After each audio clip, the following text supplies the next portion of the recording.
Oke, kita ketemu lagi di SMS Solusi Mediasi Sengketa yang spesial pada hari ini karena biasanya cuma kita-kita aja, sekarang di tengah-tengah kita hadir salah satu senior. Ini beliau nih auditor senior, juga mediator senior. Nah, ini khususnya mediasinya yang ditangani beliau ini adalah mediasi bisnis. Yang terhormat beliau Pak Muhammad Masen. Gimana Pak kabarnya Pak? Mantap. Wah mantap. Wah ini gimana nih? Habis Lebaran? Habis Lebaran. Kemarin mudik nggak Pak? Saya mudik tapi terbatas dalam kota. Oh terbatas dalam kota. Berarti cuma Jogja saja Iya, ya? seputar Jogja seperti tahanan kota lah. Tahanan kota ya. Memang kemarin sempat viral juga yang di Prambanan itu ya? Iya betul. Sampai nabrak polisi itu kan ya. Nah, ternyata masih di bawah umur gitu kan. Itu mungkin kan Pak, karena rindu, kangen pacarnya, karena kebetulan pacarnya ada di Jogja gitu mungkin. Itu bisa jadi. Ya. Oke. Baik Pak, ini saya mungkin tanya santai ya Pak ya. Oke. Berada dengan pengalamannya Pak Masun. Nah, ini saya tuh baru baca ini di berita. Ini sebuah artikel yang berisi basisnya itu dari penelitian gitu, yang dilakukan oleh salah satu relasi kita juga, teman kita juga, Conflict Resolution Unit yang ada di Jakarta Pak. Nah di situ tuh ada sebuah kutipan yang bunyinya seperti ini: akumulasi biaya akibat konflik sosial sangat signifikan, namun diabaikan padahal berpotensi menghambat produktivitas perusahaan dan dapat merugikan komunitas dan pemerintah daerah. Nah, data itu kemudian dirangkum, ternyata Pak, saya juga ngeri juga lihatnya. Ini perusahaan, dari sudut pandang perusahaan ya Pak, itu ternyata ini kebetulan yang diteliti sama CRU ini adalah kelapa sawit Pak perusahaannya. Nah itu akibat konflik sosial itu kerugiannya mencapai 2.500.000 US dollar Pak. Itu belum termasuk sama 9 juta US dollar lagi yang diakibatkan oleh biaya tersembunyi. Contohnya seperti risiko konflik berulang, terus kerugian akibat memburuknya reputasi bisnis ya tentu saja ya, karena itu sangat akan berdampak. Nah Pak, ini Bapak kan kebetulan juga praktisi dalam perusahaan juga ya, dan juga mediator. Nah ini apa pentingnya sebuah perusahaan itu mengatasi sebuah konflik seperti itu atau mempersiapkan diri untuk menghadapi konflik, karena saya yakin pasti tidak ada perusahaan besar, apalagi ya kalau contohnya kelapa sawit, yang tidak berkonflik, betul ya Pak ya? Itu betul. Nah itu gimana Pak pendapat Bapak Pak? Tidak banyak di perusahaan atau di lingkungan bisnis yang concern terhadap masalah konflik.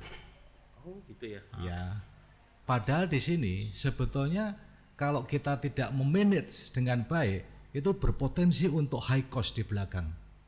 Jadi semakin besar di belakang. Itu betul. Tidak banyak yang concern di sini. Dikira dan diasumsikan ini bisnis fine saja. Padahal sebetulnya sejak setup sebuah bisnis itu sudah harus berpikir, ya, konflik bakal terjadi.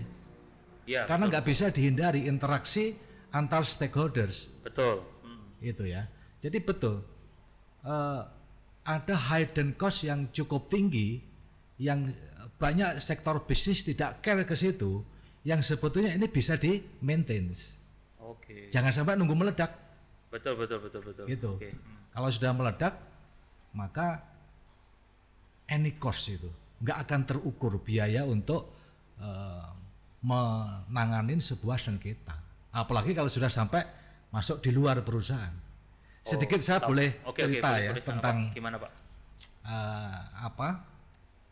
Konsep nih, tapi kita kemas simple saja.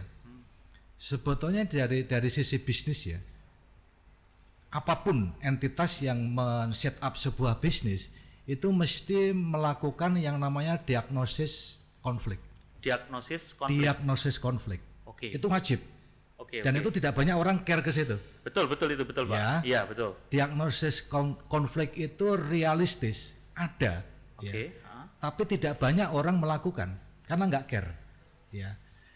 Di dalam kita melakukan serangkaian diagnosis konflik itu paling enggak ada 4 hal yang harus diperhatikan. Jadi diagnosis tadi ada 4 ya? Yes. Oke, apa aja Pak? Prevention. Prevention, oke. Ya, kita mencegah lah ya. Mencegah, penting itu. Kemudian appraisal Appraisal of conflict. Ya. Oke. Kita lakukan penilaian. Penilaian terhadap konflik itu ya. Oke. Meskipun kelihatan nggak ada ya, tapi nggak mungkin nggak ada. Oke, baik. Jangan sampai nanti terus terjadi yang phase berikutnya yaitu kegagalan. Kegagalan itu ada 2, kegagalan internal dan kegagalan eksternal. Internal failure dan juga external failure. Internal failure itu pada saat konflik teridentifikasi, terjadi sengketa, tetapi bisa dilokalisir. Oh, masih internal ya Kak? Internal. Dalam perusahaan itu ya? Dalam perusahaan, dalam lingkup yang tertutup. Tertutup ya? Belum keluar ke publik. Belum keluar ke publik, belum dilaporkan ke polisi, belum masuk ke tuntutan di pengadilan misalnya. Ini adalah sudah terjadi konflik itu sebetulnya. Ya. Kemudian yang berbahayanya kan terjadinya external failure, kegagalan kita memanage konflik sehingga itu keluar. Jadi sampai ke publik, tersebar kemana-mana, ada laporan, bahkan ada pengerahan massa dan lain sebagainya itu Pak. Bisa jadi seperti itu. Bentar Pak, sebelum kita lanjut kita pesan kopi. Boleh. Ada kopi ya. Mas, mantap kopi. Ini. 2 Mas ya. Kopi apa Mas? Cappuccino. Yang aman buat lambung Mas. Siap. Ya. Bentar ya Mas. Enggak pakai lama. Siap. Oke Pak, tadi mantap, menarik sekali nih. Kenangan ya Mas. Oh iya Mas, siap. Nah, jadi ternyata konflik kalau itu sebenarnya bisa dicegah sejak awal ya. Menurut saya bisa di manage ya. Artinya gini ya. tadi. Bahasanya lebih tepat manage di ya. Manage lah ya. Di manage, mulai dari prevention. Marilah kita melakukan pencegahan, mengurangi terjadinya konflik. Tidak mungkin tidak ada. Tidak mungkin zero konflik itu tidak ada. Oke Pak, Ya. Pertanyaan berikutnya Pak. Ini kan kita kebetulan ada di lembaga namanya Pusat Mediasi Indonesia kan ya. Mediasi ini masuk di mana Pak? Nah, posisi mediasi itu sebetulnya profesi loh. Iya, betul. Itu adalah profesi yang menurut saya sangat mulia. Kenapa? Karena seorang mediator itu fungsinya adalah menjaga agar tadi tidak terjadi kegagalan eksternal tadi. Berarti di internal tadi ya, kalau ketika posisi phase ketiga masih tertutup itu ya? Masih tertutup. Ada pencegahan, ada penilaian tidak berhasil, ini sudah mulai timbul konflik. Ya, betul. Ada sengketa. Betul. Tapi mari dilokalisir, tertutup, kemudian damai. Nggak perlu kemana-mana. Berarti memang untuk memanage sebuah konflik, selain adanya mediator, profesi mediator tadi, perusahaan itu juga harus meng-hire kayak semacam analis konflik itu ya Pak ya sebenarnya. Menurut saya itu perlu fungsi itu yang sebelumnya tidak pernah ada di struktur organisasi. Itu perlu loh di. Terima kasih Mas. Ya aman ya Mas ya. Ini nggak pakai cyanida juga toh? Nggak ada cyanida. Ini apanya nih Mas? Ini serbunya ada coklatnya itu. Ini jadi di gini-gini. Ini bukan cyanida tuh. Saya ngeri sekarang cyanida itu. Kemarin lupa terakhir itu kasus itu loh. Yang sate itu kan di cyanida juga Pak. Ini siapa tahu nih kok. Ini Masnya ini agak mencurigakan itu. Enggak lah. Dari tampangnya aja enggak bau cyanida. Mas. Terima kasih ya. Pak. Jadi memang penting ya Pak sebenarnya untuk apa? Monggo Pak silakan loh disambil santai aja. Ini enggak ada gulanya Mas? Ini langsung. Berarti campur. Sudah dipergula ya. Sip. Gimana? Tadi terkait profesi tentang analis konflik seperti itu, atau orang yang memang manage sebuah konflik di perusahaan itu memang sebenarnya dibutuhkan ya. Paling enggak itu fungsi itu mestinya ada. Harus ada ya orang itu ya. Memonitor tingkat konfliknya sampai di mana. Atau mungkin kalau perusahaannya belum ada itu juga bisa hire dari luar juga ya. Saya kira bisa. Lembaga-lembaga profesi seperti itu ya. Betul. Karena namanya konflik itu kan munculnya juga bisa dari eksternal perusahaan. Jadi seseorang yang berprofesi sebagai mediator itu bisa di-hire, tidak harus stay tiap hari di perusahaan, tapi dia fungsinya memonitor. Jangan sampai terjadi kegagalan tadi loh ya. Betul. Apakah pencegahannya tercapai, penilaiannya tercapai, apakah mau terjadi internal failure ya? Iya betul. Seorang mediator mestinya peka. Sangat ya. Iya, memang harus peka itu karena memang untuk di pelatihannya atau di pendidikannya kan diajarkan untuk menganalisa dan juga bernegosiasi dan juga melakukan mediasi itu sendiri. Harusnya mediator tersebut bisa mengatasi hal-hal tersebut. Oh, jadi memang sekarang ini belum banyak perusahaan yang dalam tanda kutip menyadari hal tersebut ya Pak ya. Belum banyak yang menyadari, akhirnya tidak ada program kerja ataupun setting dari organisasinya untuk membentuk itu sebagai fungsi termasuk organisasi. Anggaran tadi ya. Akhirnya anggaran dong. Itu nanti begitu udah fase 4 lagi bingungi gitu. Waduh piye ini nggak ada anggaran. Nggak ada anggaran. Terus sementara konflik sudah membesar, bisa jadi sudah ada pertumpahan darah dan lain sebagainya. Itu jangan sampai. Ya. Oke, berarti mencegah dengan memanage konflik itu adalah salah satu solusi ya. Solusi. Oke. Karena kalau misalnya nggak kita manage ya, begitu masuk ke fase 4 ya sudah, itu sudah head to head lah istilahnya jelas, kan. Otomatis bahkan perusahaan tersebut bisa tutup ya. Akhirnya nggak mikir bisnis. Ya. Oh iya betul ya. Nyelesain sengketa saja. Oke. Udah ini taruhan nama baik ini, habisin. Nah itu sudah sampai harta pribadi pun akhirnya kan nggak sadar kita kena semua, rugi semua deh sebetulnya. Karena sebetulnya kalau kita masuk phase 4 ya, di mana konflik sudah melebar keluar, itu yang ada hanya win loss. Menang kalah aja. Menang kalah. Waduh. Menang kalah itu sampai kapanpun juga akan. Jadi hubungan tetap tidak terjalin ya, otomatis kan. Jadi sama-sama rugi. Jadi mau ngembangin di situ lagi itu di misalnya kita tadi kelapa sawit di wilayah itu mau dikembangin mau 10 tahun ke depan, 20 tahun karena sudah ada tadi dendam tadi kan, otomatis itu ya menjadi tidak akan constraint yang sangat berbahaya, mengganggu banget tuh. Bagaimana konsentrasi ke tidak bisnis? produktif ya istilahnya. Pemikirannya hanya win loss. Wah ini harus saya gempur macam-macam itu. Berarti rusaklah konsentrasi kita kan itu kan. Betul. Kira-kira seperti itulah. Mas Dodi pernah berkonflik juga kan? Pasti Pak. Nah kelihatan kan. Iya Pak, pernah berkonflik juga ya.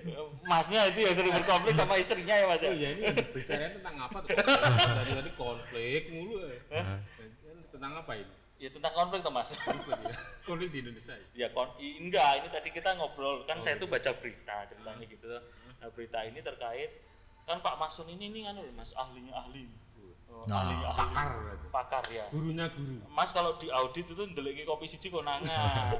Itu loh, ini bisa ketahuan ini kalau auditor nih sama auditor. Makanya untuk ini Mas Nur ini enggak pernah berkonflik sama istri kan? Enggak Pak. Joyo Endo Pak kalau Harus dia bojo. Urut bojo 2 dia Pak. Jadi mengalah aku. Oh itu mengalah itu salah satu strategi berkonflik ya. Itu dapat ilmu konflik menganalisis konflik dari mana? Enggak tahu ini. Kayaknya ini bakat alami sih Pak. Pengamalan Pak. Ini saya tuh curiganya ini kan perlu diaudit nih Pak jumlah kopinya ini Pak. Sama dia itu di sisih satu-satu lama-lama nanti kan jadi banyak juga kan. Tiap hari ya Mas, satu jual lagi di rumah. Bercanda loh Mas. Oke. Sip Pak Masun. Nah, ini tadi kita sudah pertama itu tadi bahas tentang perusahaan ya. Nah, yang kedua ini yang menarik juga ini kan Pak Masun ini auditor ya, auditor. Saya dengar beberapa waktu yang lalu melakukan atau sering bahkan melakukan yang namanya audit investigasi. Ya. Nah, saya kalau biasanya nih ya Pak, kalau audit investigasi itu selalu selesai dibarengi dengan litigasi biasanya. Ada temuan, kemudian diarahkan ke litigasi. Nah Pak Mas ini beda nih. Kemarin ada audit investigasi plusnya mediasi. Jadi setelah ada temuan itu penyelesaiannya dengan mediasi. Nah itu mohon apa Pak? Pengalamannya Pak istilahnya. Gimana Pak? Ini ceritanya begini. Namanya orang bersengketa. Itu kan masing-masing pengen menang. Pasti. Awalnya di situ dulu. Iya, ya? betul. Nah, akhirnya ngundanglah profesional dari luar yang independen untuk membuktikan dua hal. Satu, apakah betul-betul terjadi kecurangan? Karena munculnya konflik itu kan ada yang menduga ini salah satu berbuat curang. Oh ya, oke. Wan prestasi terhadap kontrak atau betul, apapun. Iya. Kemudian yang kedua, akibat penyimpangan itu, kalau itu terbukti, maka berapa kerugian yang ditimbulkan. Oke, Nah, baik. dua hal itu Ya. yang akhirnya mendatangkan kita sebagai auditor investigasi atau istilah lainnya adalah auditor forensik Yap. untuk mencapai dua hal itu. Apakah betul terjadi kecurangan? Apakah dengan adanya kecurangan itu menyebabkan terjadinya kerugian yang Oke. bernilai berapa? Itu adalah tugas kami Oke. sebagai auditor. Oke. Oke. Setelah itu kami lakukan Ya. penugasannya dengan standar profesi auditor, Ya. maka pertanyaannya adalah dua hal yang akan diputuskan. Apakah ini dilanjutkan Oke. untuk litigasi? Oh ya, Berarti harus ngikutin prosedur litigasi, tuntutan dan lain sebagainya itu ya. tuntutan sampai nanti Pengadilan. pengadilan. Ya, oke. Nanti akan mendatangkan saya sebagai ahli untuk jadi saksi. saksi ahli. Oke, saksi istilahnya, ahli, ya. istilahnya memberikan keterangan ahli. kan ya. Keterangan lagi. Oke. Ha. Dari hasil investigasi tadi Dari ya. hasil investigasi. Nah, Saya menyarankan tidak menyebut sebagai saksi ya, tapi tapi ahli ahli ya. dan bukan saksi ahli loh. Oh, Tolong oke. ini. Oke, kan biasanya seperti itu Pak ya Itu umumnya. umumnya saksi. Oh, Karena saksi itu sebetulnya seseorang yang melihat itu perkara, betul. melihat terjadinya, Oke. ya, kemudian mendengar, ya kan, kemudian mengalami. Karena ini tidak Itu saksi. saksi betul kan? Kalau Ya, betul. auditor itu Beda-beda. ahli, ya, karena Oh, ahli. hanya Oke, melihat baik, data, kemudian ngetris ya, mengurai kronologis ya, menyusun konstruksi kasusnya, kemudian menilai kerugian. Jadi kita bukan sebagai saksi tapi ahli Oke. yang nanti akan memberikan keterangan ahlinya di depan Pak Hakim. Oke, depan pada saat pengadilan. persidangan ya. Ya. Tapi itu sebetulnya kan prosedur litigasi yang sangat panjang Pastinya. Ya. dan tentu orang yang sudah masuk ke proses litigasi itu nggak hanya biaya ya, Ya. waktunya, energinya itu Psikisnya banyak. juga pasti kena gitu kan ya. Udah. Dan itu belum lagi kalau nanti ada banding dan lain sebagainya itu Pasti. ya. Sampai ke MA kasasi. Keputusan yang diambil dari proses litigasi adalah win loss. Tadi balik lagi ke perusahaan tadi tidak ada selesainya kalau Nggak kayak ada. gitu. Yang loss akhirnya masuk ya, yang win wah menang kan ya. Apakah itu selesai? Nggak selesai loh. Berarti boleh dikatakan sampai habis duitnya aja nggak akan selesai. Mungkin gitu. seperti itu bahasa lainnya. betul. Sehingga saya sering memberikan satu alternatif kepada teman-teman kita yang sedang bersengketa, di mana saya masuk sebagai auditor investigasi. Kenapa nggak dimediasi saja? Oke, itu berarti kalau seandainya ini kan tadi ada istilahnya kecurangan lah yang atau istilahnya yang kerugian yang diakibatkan. Iya. Nah, itu kan masuknya ke ranahnya pidana ya, Pak ya sebenarnya. Pidana. Nah, ternyata itu juga bisa dimediasi, Pak ya. Iya, asalkan kita nggak usah tempuh jalur litigasi itu. Oh, tadi masih istilahnya Masih masuk di- ke nomor 3 tadi ya kalau perusahaan. Oke. Masih tertutup tadi. Masih tertutup itu tadi ya. Oke, betul. Mari betul, kita betul. kumpul, Heeh. tak hitungke kerugiannya piro, kan Oke. itu kan, istilahnya gitu kan. Betul. Nah ini pihak yang merasa dirugikan ini kan akhirnya minta dikembalikan. Oke. Kalau misalnya ini yang diminta mengembalikan sudah setuju, ya wes tak balik ke, diangsur peng piro misalnya kan. Oh, itu malah justru kalau bagi perusahaan juga menguntungkan ya, Pak ya. Menguntungkan, Karena selesai sampai di situ. jelas biaya konfliknya lebih murah, Selesai. ya kan? Terus kemudian kerugian tadi dapat diminimalisir ya. Ya itulah. Oh, iya menarik Jadi sekali kan itu ya. kerugiannya bisa balik, kemudian perkaranya nggak diekspos kemana-mana. Betul. Jadi Kemudian silakan balik ke nama urusan baik tadi bisnisnya. tetap aman, kerugian minimal, terus kemudian hubungan baik itu masih bisa terjalin, Iya, gitu itu kan? dia. Yang sudah terlanjur tadi melakukan kecurangan atau apa itu ya, Wes, itu jaluk juga ngapura. minta maaf selesai. Tinggal nanti berikutnya harus tanda tangan nota perdamaian ya. Oh, ya kesepakatan perdamaian itu tadi ya. Kesepakatan Iya, perdamaian. oke. Nanti mediatornya harus menjadi saksi. Kemudian ini disepakatin. Wah, itu bisa jadi tren baru harusnya, Pak. Itulah yang disebut dengan win-win solution. Mantap itu Pak sebenarnya, Pak. Selesai. Dan itu bagi saya sebagai auditor plus mediator sangat merasa lega. Karena Betul. endingnya adalah ending yang menurut saya mulia dan bijak. Betul. Selesai. Gak ada permusuhan. Nggak ada. Rugi Mari kita juga. kembali lagi ke iya, bisnis. betul. Makanya lebih ke bisnis dan lebih produktif nanti perusahaan Menurut itu saya ya. begitu. Oh, Oke, jadi sebenarnya audit investigasi itu enggak melulu diselesaikan dengan litigasi ternyata ya. Justru saya merekomendasikan untuk dimediasi. Asik, betul betul betul. Menarik sekali, Pak. Nah, ini kita sekarang lebih tajam ke mediasinya ya. Ya. Ini kan kita ngobrol santai aja nih, Pak. Boleh minum dulu ya? Boleh, silakan, Pak. Ayo saya juga minum nih, Pak. Haus nih, Pak. Silakan Pak diminum Pak. Asli ya, Mas ya? Asli Oke. Pak. Asli kan? Nggak ada cyanida. Belum, Mas. Oke, kayak gitu. Untuk Pak Masun asli kan ya? Ini perlu dicampur nggak ini? Oh, ini di Coklatnya, coklat. granule, apa namanya apa? Granule. Iya, kan. Oh, grande. Oh, nah, ini cyanidanya, Pak, ini, Pak. Wah, aman.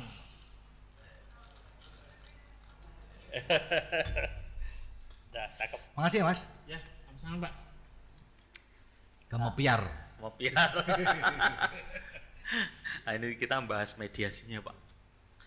Pembahasannya sangat keren sekali. Oh iya, Mas. Jadi kalau besok Masnya itu ada sengketa atau sengketa apapun, Maris ya. Kan Masnya ini kan rumahnya sono hektaran itu yang di kampung itu atau? Dan itu sawah ya. Ah iya, sawah. Tetangga ya.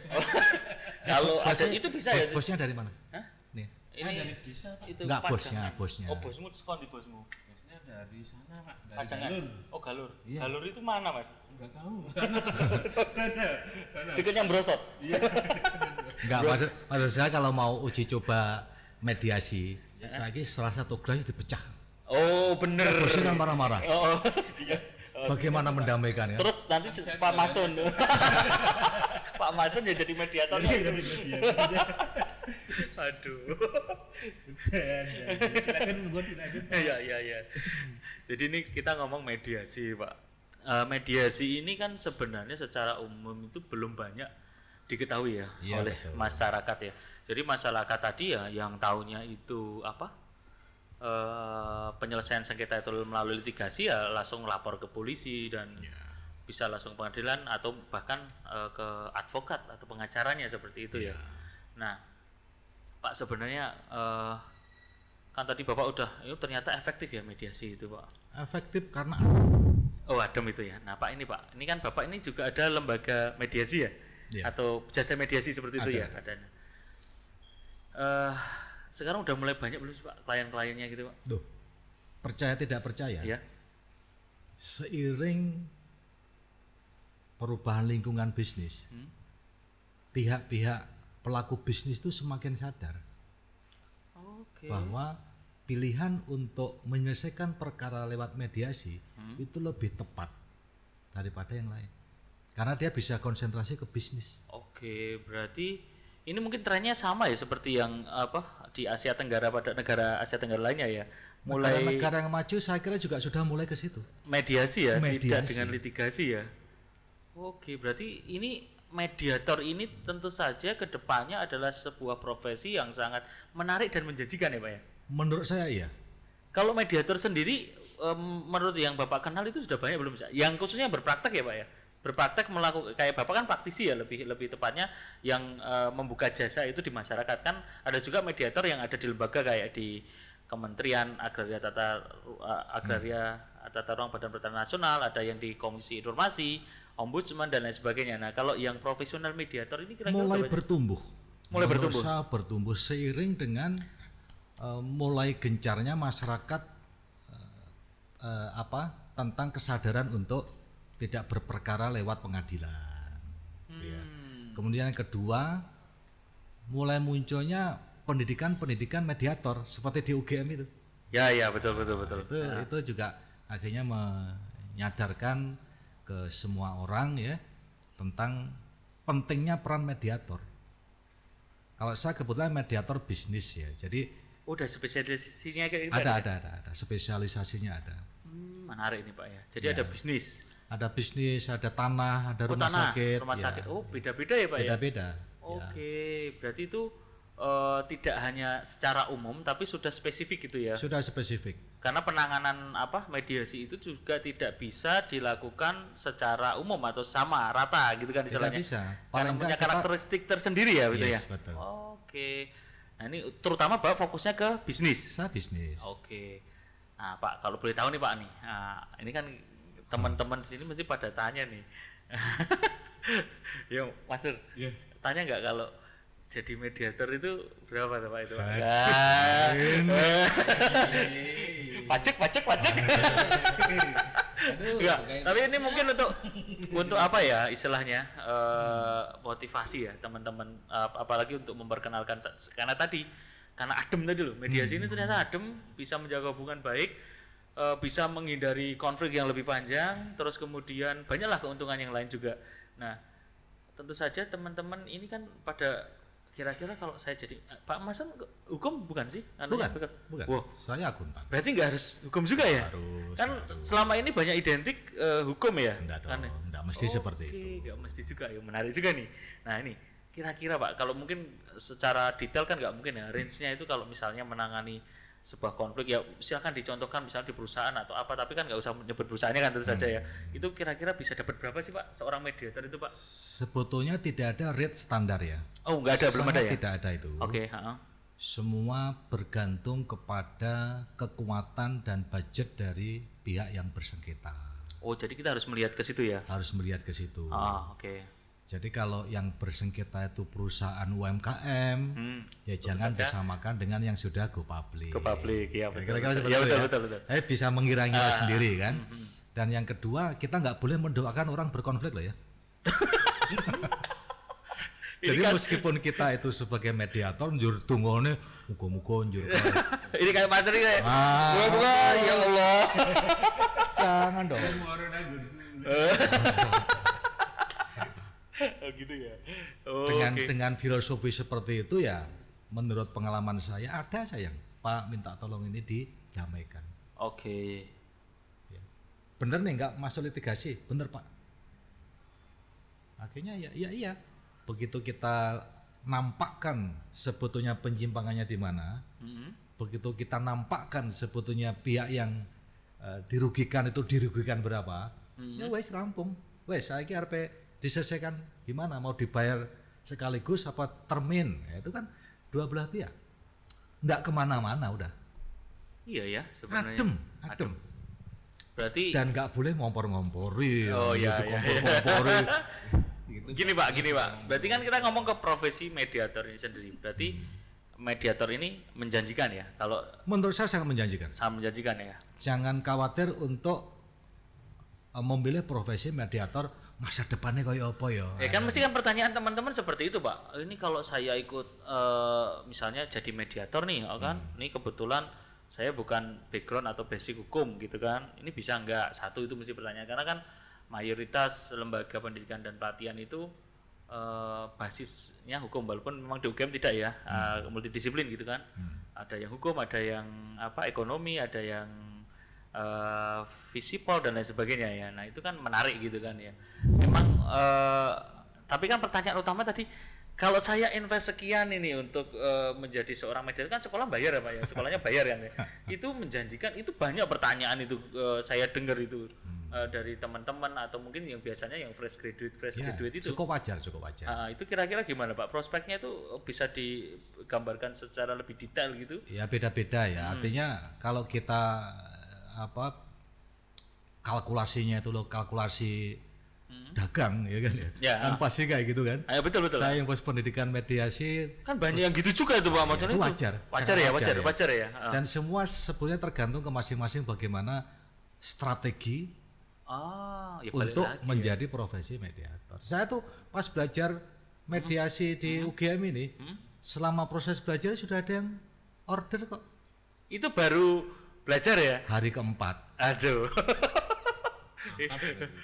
Berarti belum selesai pendidikannya. Iya, belum sah saya menandatangani nota kesepakatan. Sudah ada order masuk. Nah, pas saya sudah dapat sertifikat, pas bisa tanda tangan. Mantap. Berarti. Tapi ini personal nggak apa-apa ya? Nggak apa-apa. Saya paling agak menghindar kalau yang datang ke saya itu minta penyelesaian untuk masalah-masalah rumah tangga. Loh, kenapa Pak itu Pak? Nah, itu rada sensitif. Saya ngerti. Apalagi kalau dia Pak ya. Ini mesti dia kaukusnya sama yang cewek terus Pak. Itulah. milihnya yang itu. Wah, repot juga Bisnis itu ya. aja, bisnis. Anda perusahaannya apa kan? Bidang apa bisnisnya? Iya sih, Kadang-kadang ini family business, perusahaan keluarga. Nggak apa-apa, boleh. Oke. Potensi konfliknya tinggi loh ya perusahaan keluarga. Oh, itu malah iya, Pak ya. Tinggi. Antar saudara, enggak apa-apa. Tapi kan bukan suami istri gitu. Betul. Itu menarik juga Pak yang tadi yang family business itu tadi loh. Ini malah justru kalau litigasi itu kan istilahnya kehilangan dulur itu ya istilahnya. Iso dulure hilang. Iya kan? Istilahnya apalagi mungkin tuh kakak adik gitu kan. Makanya Karena demi bondo istilahnya atau itu bisa seperti itu gitu. Ya kan?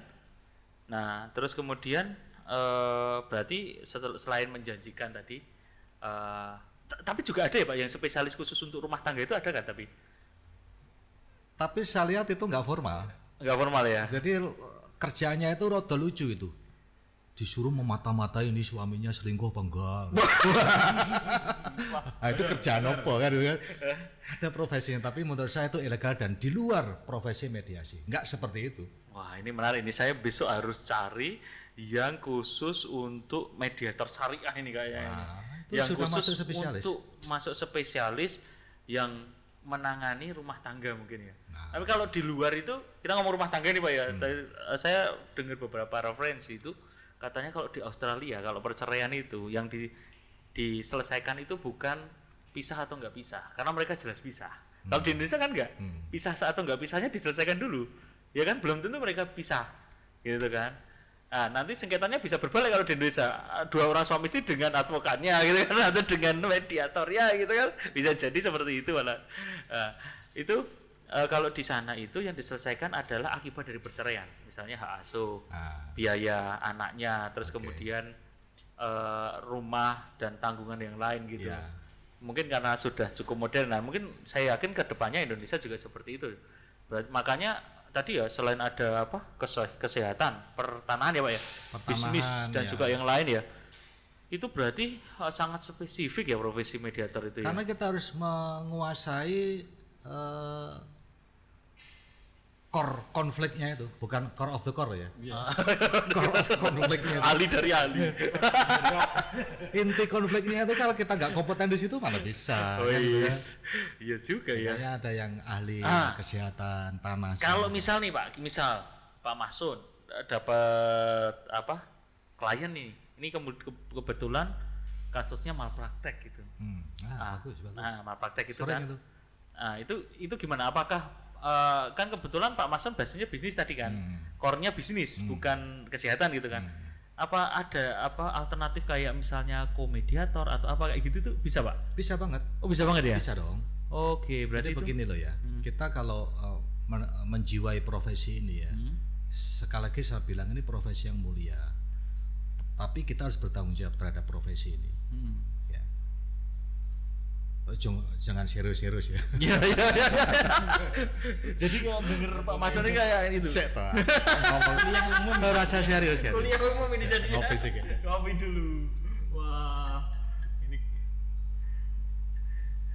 Maksud saya boleh tanya enggak? Tak jawab sih ki. Mohon jawab kok. Iya. Gini loh, sing tadi saya bilang. Siap. Pada saat kita berprofesi mediator ya, saya mediator bisnis. Kriteria bisnis itu kan harus dipahami. Kalau kita ke perusahaan ya, kita harus paham yang namanya tata kelola perusahaan. pasti ya. Harus paham peraturan perusahaan, harus paham SOP, harus paham peraturan perseroan terbatas. Kalau itu PT kan. PT, ya betul. Nah selanjutnya kita juga harus melihat kontrak-kontrak yang terjadi di situ, karena semua penilaian terhadap penyimpangan itu akan dihubungkan dengan kriteria ini. Ya. Ya kan? Apakah itu terjadi penyimpangan apa tidak? Sesuai SOP enggak? Iya. Sesuai kontrak enggak? Baru dan kita seterusnya. akan melihat apa namanya kerugian.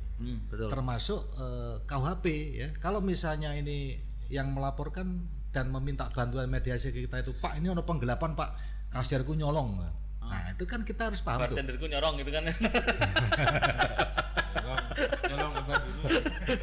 Terus gimana tuh? Nah, itu adalah kita lihat KUHP misalnya itu dihubungkan dengan 372 penggelapan, 374 penggelapan dalam jabatan. Pak ini ada bagian pembukuan saya membuat laporan palsu misalnya kan. itu sudah masuk 378 penipuan pembukuan misalnya kan. Yang seperti ini kan kita harus pahami kriteria, sehingga untuk menemukan sebuah kecurangan itu kita dasarnya itu jelas, mulai dari undang-undang perseroan, SOP perusahaan sampai kalau itu pidana ya KUHP.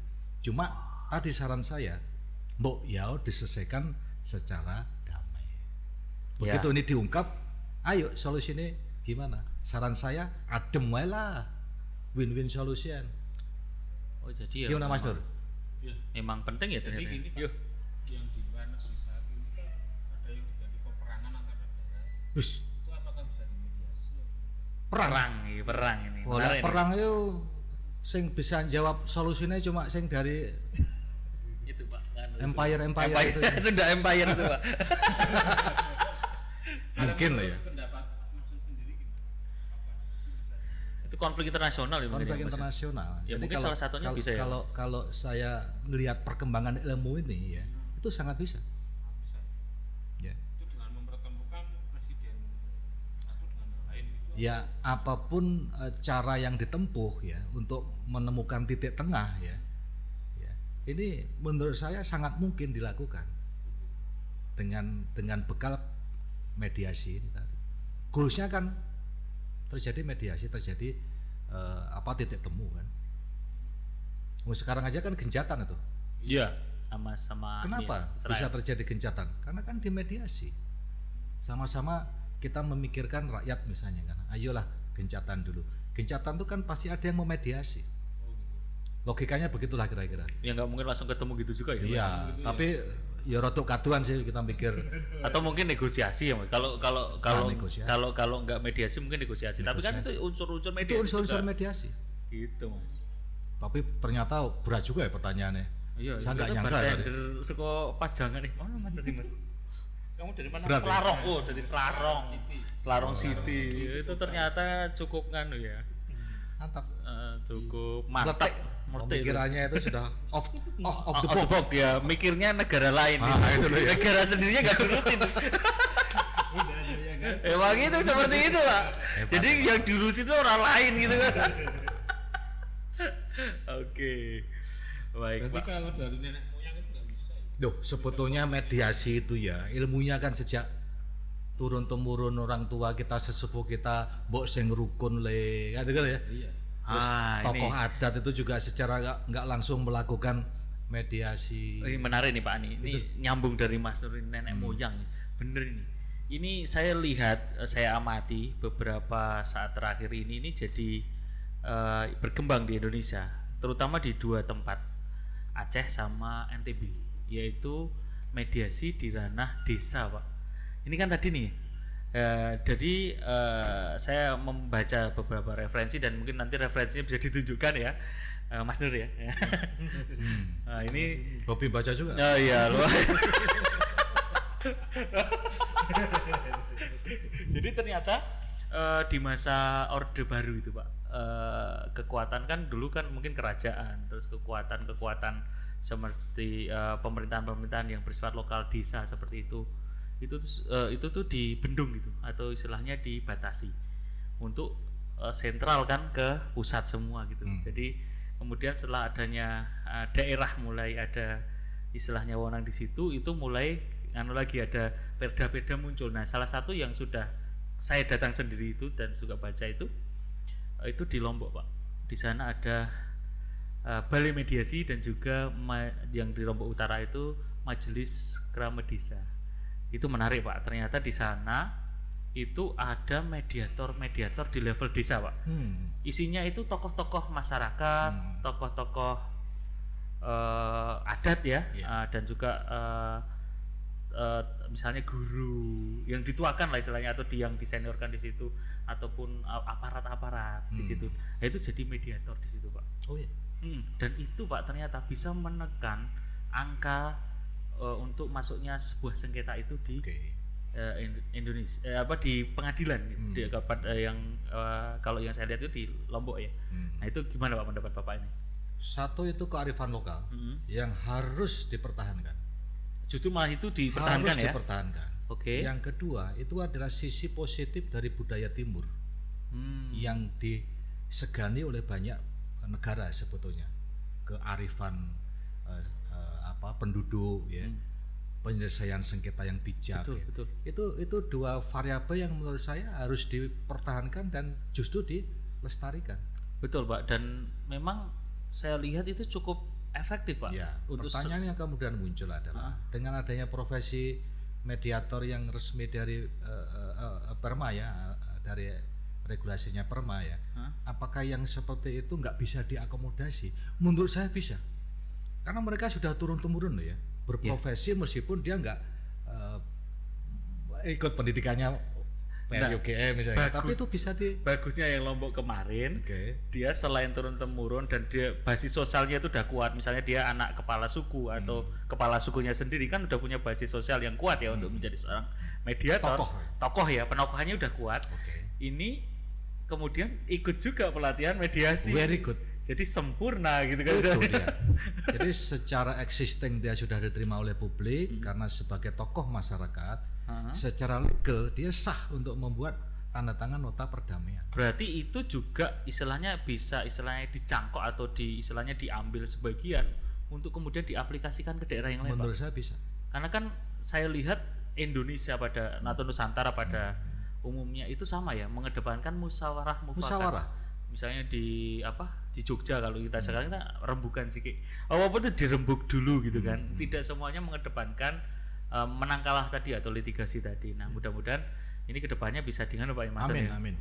Okay. Saya sangat berharap ini profesi mediator ini bisa tumbuh berkembang bagus di Indonesia ya. Baik, terima kasih Pak Mason ini udah ngobrol-ngobrol. Besok kita ngobrol-ngobrol lagi Pak Mason ya. Insyaallah. Tapi ini untuk closing statement saya mohon maaf ya kalau saya mungkin ada perkataan-perkataan yang nggak baik lah ya. Ini SMS yang paling berbobot Pak Mas. Mohon maaf. Karena yang pecotot nih. Sorry.